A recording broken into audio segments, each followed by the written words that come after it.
So today's case is about Annie McCann. Police think they've solved this case, but her parents don't believe that, and personally, neither do I. There's a lot of questions left. So,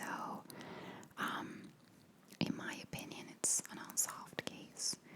So, Annie McCann was 16 years old when she was found dead on October 31st, 2008 in Baltimore. Now, Annie grew up in a very devout Catholic family in Alexandria, in Virginia.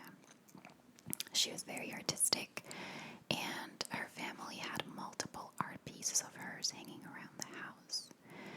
She played basketball, and she loved playing with her dog. And she was described as quirky, funny, and witty. And one of her classmates said that she was an angel on earth. So on Halloween, October 31st, 2008, the day started off normal. Her father was getting ready to go to work, and around 6 a.m. he peeked into Annie's room to say he loved her, and he saw that she was still sleeping. Now her mother was in upstate New York visiting Annie's older brother.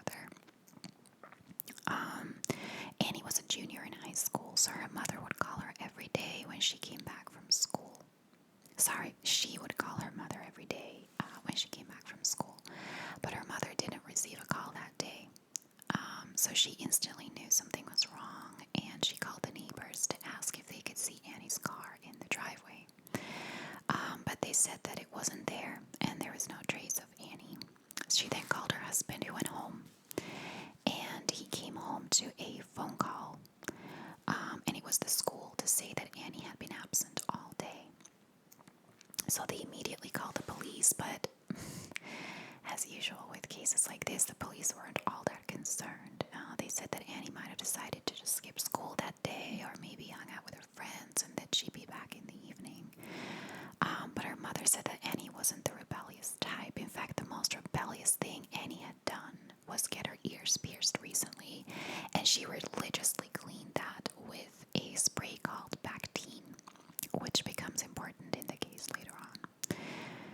So her mother immediately went home, and about 48 hours later, a call came into police to say that a dead junkie had been found behind a dumpster. But it wasn't the Alexandria police that received this call, it was the Baltimore police. And they found a backpack, and they discovered that the girl was Annie McCann. So how did this girl, right, who's very sheltered, living at home, end up in a housing project in a bad neighborhood behind a dumpster 50 miles away from home in Baltimore? She didn't know anyone in Baltimore. She had no reason to go to Baltimore, and she was in a housing project. She was in a really bad neighborhood. So when police investigated their house, they found a note that Annie had left in her bedroom. And it was a note where she said that she had planned to kill herself that day, but she decided she wasn't going to do it, and instead she would run away and start a new life, and do not come looking for her. She was going to buy a plane ticket and have a fresh start, and she said that she would be very careful. She had taken $1,000 in cash, some jewelry, her favorite clothing, and a box of Cheerios. Now her family was obviously very shocked by this, and they had no idea how Annie ended up in Baltimore, because she had no connections in the Baltimore area. And they highly doubted that Annie would have been able to make it to that area on her own. So Annie was one of those people. She's, in that regard, very similar to me. She got lost everywhere. And she didn't, 2008, 10 years ago, there wasn't, I'm pretty sure Google Maps didn't have GPS integrated yet, and she didn't have GPS in her car. So they just didn't believe that she could just find her way to Baltimore on her own, because she had a horrible sense of direction. So police found her car abandoned at a nearby gas station near the area that her body was found. They found one print that didn't belong to Annie, but it belonged to a teenage boy. Now, when they questioned him, he claimed that he, along with some friends,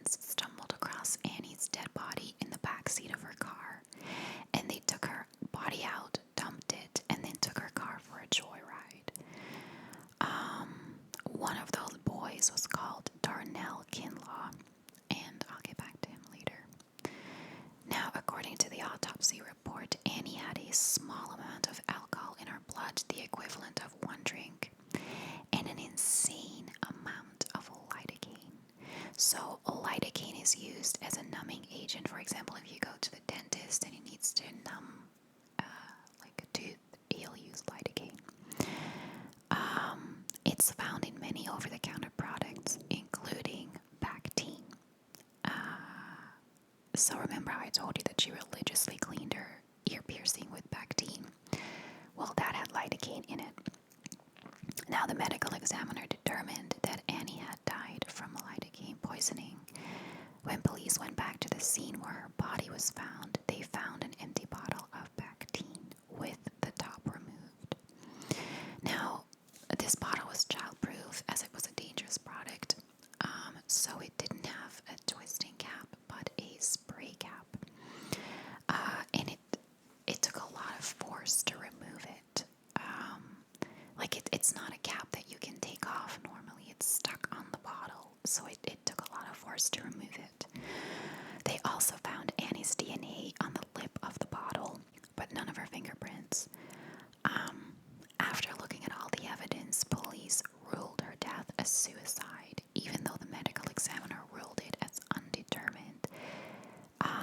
Now, the police didn't tell her that they ruled it as a suicide for months. So to the police, this was an open and shut case. They were like, this is suicide. We're done with this. But the parents didn't believe this, so they started their own investigation. They were like, why would she go to a housing project in Baltimore to commit suicide? She could just do it at home. Why take all the money and the clothes if you're just going to commit suicide? And why weren't her fingerprints on the bottle if she drank it? The funeral director said that Annie had a huge bruise on her forehead, which police dismissed as a minor abrasion. She also had a chipped tooth, and there appeared to be the letter J on her ankle. I'm not sure what this means, because this is the only time that was brought up in my research. I assume that it's either drawn on or that it's a tattoo, but a tattoo that her parents didn't know about, because it seemed to be a surprise that she had the letter J on her ankle, but I don't think it actually means anything in this case, to be honest. So Annie's parents then took their case to a senator who contacted the FBI and the Baltimore police, but both stood by their findings. The senator then contacted the Bayer Corporation, who makes Bactine, and they said that they do not believe that the amount of lidocaine in one bottle is enough to kill a person of Annie's height and weight.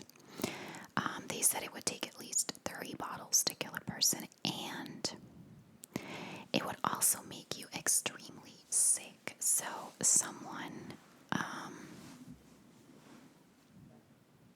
have this in my notes later, I think it was either a friend or an aunt of hers, did this test. She decided to drink Bactine to see, how she would react to it, and she got violently ill. And first of all, she had to dilute it with grape juice because it was horrible to drink. And then she got violently ill before she even got to the end of one bottle and had to go to the hospital. So it would appear that it makes you so sick that Annie had to have thrown up. But she was found with a full stomach, and there were no signs that she had been sick. So Annie's parents then hired a private investigator named Jim. Jim canvassed the area Annie was found in and asked people if they had seen Annie on the night of her death. Jim then hit a break after he headed to Little Italy and went into a local pastry shop. He showed employees a photo of Annie, and both a busboy and a waitress instantly recognized her and said that she had been there on Halloween night. Now, they weren't questioned together. They both said this independently from each other. She ordered a cappuccino with extra whipped cream and a cannoli, and they also said that she wasn't alone, but that she was with another woman who looked either in her late teens or her early 20s. They also said that Annie seemed to be happy and talking in a very animated way, but that the woman she was with seemed pretty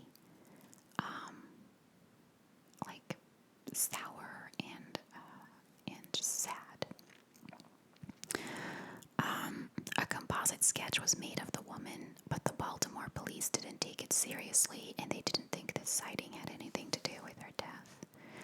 So 3 years later, Annie's case took another strange turn when another young woman was found dead in similar circumstances as Annie, and her boyfriend was none other than Daniel Kinlaw, who is the guy who was part of the group that took Annie's car for a joyride. The Baltimore police again said that there was no connection between the cases, and Annie's parents wanted to speak to Darnell, but he said that he had nothing to do with Annie's death. Annie had DNA under her nails that the police never investigated. They also never called Bayer themselves to see if one bottle of Bactine could have killed her. They also said she had only minor abrasions, but she had a huge bruise and bump on her forehead and a mark above her eyebrow. And on a photo taken of her the day before she left, those marks weren't there. Also, again, why would she drive to Baltimore? She'd only just gotten her driver's license, and she had such a horrible sense of direction that she would get lost on her way to school. Like, how did she get to Baltimore? And who was the woman that she was with in the pastry shop? So some theories are that she'd been suffering from an eating disorder for many years, and it was known that she had suicidal thoughts for a while. Some people think that maybe she died of natural causes because her body couldn't handle the stress from the eating disorder anymore, and that she legitimately just died naturally in her car. But I do wonder why she was found in the back seat. Like, why? Well, maybe she was sleeping in the back seat, I don't know. But I don't understand why police weren't interested in finding the woman that she was seen with. She could have given more insight on her mental state, or just, on where she met her and how Annie made it to Baltimore.